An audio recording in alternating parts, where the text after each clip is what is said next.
Very warm welcome to news line में doctor Maria Zulfiqar Khan. Views, हुकूमत के खिलाफ तबले जंग बजाते हुए साबिक वजीर आजम इमरान खान ने आज हकीकी आज़ादी तहरीक का आगाज कर दिया है। मियांवाली जलसे में कारकुनों को 20 मई के बाद किसी भी वक्त इस्लामाबाद आने की कॉल दे दूंगा, ना कोई कंटेनर और ना राना सनाउल्लाह रोकेगा। खान साहब के इस ऐलान के बाद सियासी पारा ऊपर जा चुका है, क्योंकि दूसरी जानिब नून लीग ने अपने वोटर सपोर्टर को मुतहर्रिक करने के लिए आज से जलसों का आगाज कर दिया है। अब एक तरफ मैदान में जनून और दूसरी तरफ नून है। किसका पलड़ा भारी रहेगा? जलसों में आवाम की शमूलियत से एक अमूमी हवा तो बेशक बन जाएगी, लेकिन क्या खान साहब के मुतालबे पर कबल अज वक्त इंतखाबात हो सकेंगे? और बाकी स्टेक होल्डर्स एक तरफ, क्या खुद खान साहब की जमात भी कबल अज वक्त इंतखाबात के लिए तैयार है? क्योंकि आलम यह है कि कराची के तंजीमी ढांचे में आपसी इख्तलाफात उरूज पर हैं और वजह वही अकरबा परवरी इल्जाम है जिनसे पीटीआई को आज के जो ये दिन है ये देखना पड़ रहा है। हालांकि खान साहब ने ये भी ऐलान किया है कि वो टिकट्स देने से पहले वफादारी का हल्फ लेंगे और इलेक्टेबल्स को टिकट्स नहीं देंगे। तो फिर सवाल बनता है कि ईसीपी या अमूमी मुल्की हालात कबल अज वक्त इंतखाबात के लिए तैयार हैं या नहीं? क्या खुद पीटीआई तैयार है? अब जलसों में बयानिए की जंग लड़ते खान साहब ने कल एक पॉडकास्ट में जहांगीर तरीन और अलीम खान को निशाने पर लेकर एक और महाज खोल दिया है और ये दोनों साहिबान भी खान साहब के खिलाफ जबान खोल रहे हैं। इस सारे माहौल में ये सवाल भी उठता है कि क्या खान साहब इतनी लड़ाइयां एक साथ लड़कर कबल अज वक्त इंतखाबात और अक्सरियती हुकूमत हासिल कर सकते हैं या नहीं? ये वो सवालात हैं जो अपने प्रोग्राम के प्लेटफॉर्म से आज हम उठाएंगे। मेहमानों को आपसे तारुफ कराती चलूं। आरिफ हमीद भट्टी साहब हमें ज्वाइन कर रहे हैं, आप सीनियर जर्नलिस्ट हैं। अली गौहर साहब हमें ज्वाइन कर रहे हैं, पाकिस्तान मुस्लिम लीग नवाज से आपका ताल्लुक है। और कुछ ही देर में सदाकत अली अब्बासी साहब भी हमें ज्वाइन कर लेंगे। तो गुफ्तगू का आगाज करती हूँ कि खान साहब के जो मुख्तलिफ बयानात आ रहे हैं पिछले कुछ दिनों में और फिर उनका मनाजरा किया जा रहा है जो पिछले कुछ महीने के उनके बयानात हैं, तो काफी कॉन्ट्रोडिक्शन जो है नजर आती है। प्रोड्यूसर साहब जरा सुनवा दीजिए और फिर भट्टी साहब की तरफ जाऊंगी। मुझे जुलाई से पता चलना शुरू हो गया था कि इन्होंने पूरा प्लान बनाया हुआ गवर्न कराने का। तो मैं नहीं चाहता था कि हमारा जो इंटेलिजेंस चीफ चेंज हो जब तक ये सर्दियां न निकले। मैंने तो अपनी कैबिनेट में मैं तो ये ओपनली कहा था, ये छुपी बात नहीं है। मैं ओपनली ये कह रहा था कि जब मुश्किल वक्त है तो आप अपना मेन जो आपका इंटेलिजेंस चीफ है उसको चेंज नहीं करते, क्योंकि उसी वो आइज और ईयर्स है गवर्नमेंट की। अच्छा जी, अब ये तो आपने सुन लिया कि गुज़िश्ता दिन खान साहब ने क्या कहा। अब जरा माजी करीब के बयानात, जरा उनका मनाजरा भी करते हैं कि वो किस हद तक जो है वो मुताबिकत रखते हैं इस बयान से।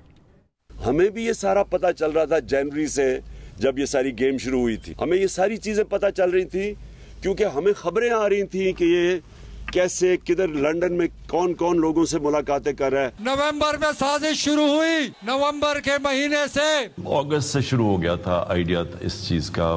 मुझे इल्म था कि ये गेम चल रही है। लोग यहाँ से लंदन जाते थे, वापस आते थे। मेरे पास एजेंसीज की रिपोर्ट्स भी थी। मुझे जुलाई से पता चलना शुरू हो गया था कि इन्होंने पूरा प्लान बनाया हुआ गवर्न कराने का।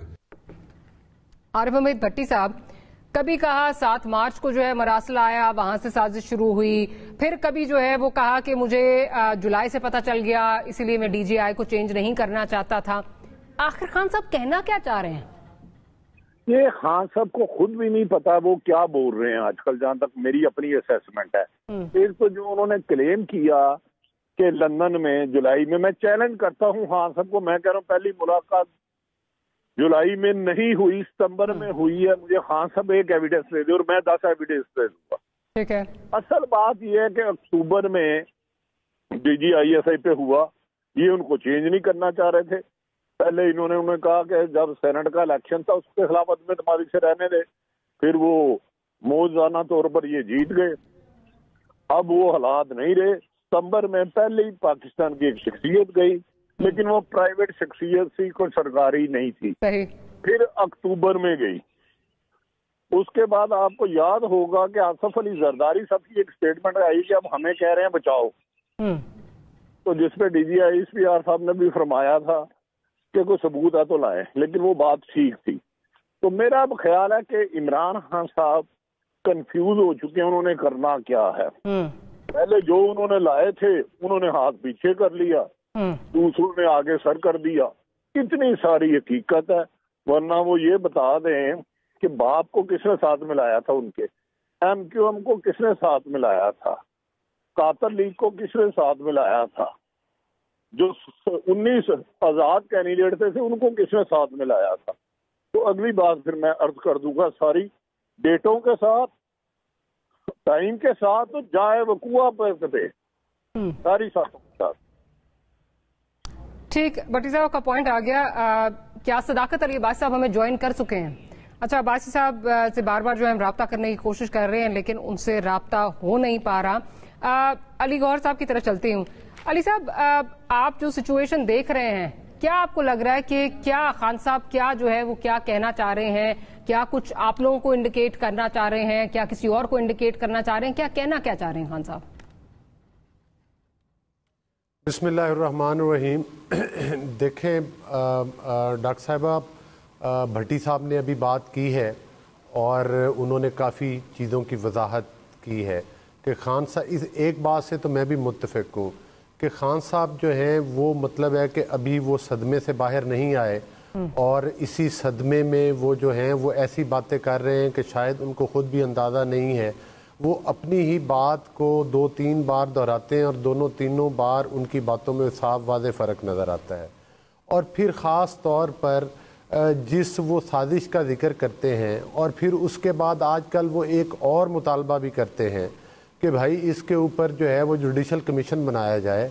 शायद 8 मार्च को ये लेटर जो है वो मतलब है कि मंजर आम पर जब आया और जिस पर गुफ्तगू शुरू हुई तो उसके बाद खान साहब काफ़ी अरसा हुकूमत में रहे, तो खान साहब को चाहिए था ना कि जुडिशल कमीशन बना देते, उसी वक्त दूध का दूध और पानी का पानी कर देते। अगर इस खत में कोई हकीकत थी तो लहरा कर उसको, लेकिन तब आप भी तो लेटर मानने को तैयार नहीं थे ना। कौमी सलामती का जब इजलास हुआ उसमें आप लोगों ने भी बॉयकॉट कर दिया, आप तो लेटर ही मानने को उस वक्त तैयार नहीं थे। डॉक्टर साहब, आपने बड़ी रेलिवेंट बात की है, लेकिन आप ये बताएं कि उससे पहले जब हमने ही मुतालबा किया था कि आप इसको कौमी सलामती कौंसिल के इजलास में इसको लेकर आएँ, तो खान साहब ने कहा कि हम उस फोरम पर इसको क्यों लेकर आएँ, उसमें तो अपोजिशन बैठी हुई है और ये तो हमारे खिलाफ साजिश करने वाले हैं, लिहाजा हम इस लेटर को उस फोरम पर नहीं लेकर जाएंगे। फिर जब डिप्टी स्पीकर ने पाकिस्तान के कानून और आइन की धज्जियाँ उड़ाई, उसने भी वो ख़त लहराया और लहरा के जेब में डाल लिया। बात करने का मकसद ये है कि अब ये कभी कहते हैं जुडिशल कमीशन, कभी कुछ कहते हैं। ISPR की जो प्रेस कॉन्फ्रेंस हुई थी उसमें साफ वजाहत कर दी गई थी कि सलामती कौंसिल में जो बातें डिस्कस हुई वहां पर कोई साजिश का जिक्र नहीं हुआ। ये खान साहब खुल के बात करें ना कि वो क्या कहना चाहते हैं। साफ जाहिर है, देखे कौन गए, पहली बात तो ये है कि मुनहरिफ अरकान का तो वोट लेने की नौबत ही नहीं आई। दूसरी बात ये है कि जो मतलब है कि इनके अपने इत्तेहादी थे, जाहिर है इत्तेहादी इंडिपेंडेंट जमातें हैं और वो अपना फैसला करने का हक रखती हैं। जब वो खान साहब के साथ गई तो खान साहब को उस वक्त एक गरूर और घमंड था कि मुझे इक़्तिदार से कोई अलग नहीं कर सकता, इसलिए वो अपने इत्तेहादियों के साथ उनका रवैया भी नारवा था। और आपको याद है कि वो उनके तहफ़्फ़ुज़ात दूर नहीं करते थे, उनके मामलात को एड्रेस नहीं करते थे, इसलिए वो भी इनसे नाला हो चुके थे। और दूसरी बात यह है कि इनकी कारकर्दगी को देखते हुए इनके इत्तेहादी इनसे मायूस हो चुके थे। इनको पता था कि अगर दोबारा इत्तेहाद में इमरान अहमद नियाज़ी की कारकर्दगी की बेस के ऊपर वो इलेक्शन में नहीं जा सकते, लिहाजा वो इनको छोड़ गए। और हम बिल्कुल ये कहते हैं कि हमारी पार्टी का ये PDM में ये मौक़िफ़ था कि हम इलेक्शन की तरफ जाना चाहते थे, हम नहीं चाहते थे कि ये तहरीक अदम एतमाद आए। लेकिन जाहिर है अपोजिशन की बाकी पार्टीज भी उसमें उस वक्त की मौजूद थी, उनकी ये राय थी कि अदम एतमाद होना चाहिए। लेकिन अब हमारे पास इस गैर कानूनी और गैर आइनी हुकूमत से 22 करोड़ अवाम को छुटकारा हासिल करने का एक ही तरीका रह गया था कि इनके खिलाफ अदम एतमाद लाई जाए। और जब अदम एतमाद लाई गई तो बैसाखियाँ नीचे से हट चुकी थी और खान साहब जो है अपनी सियासी जो है वो मतलब है कि मौत जो उस वक्त इनकी हुकूमत के जाने की थी, वो अपनी मौत आप मेरे अपने वजन के साथ आपका पॉइंट आ गया, इनकी गिर गई। राइट।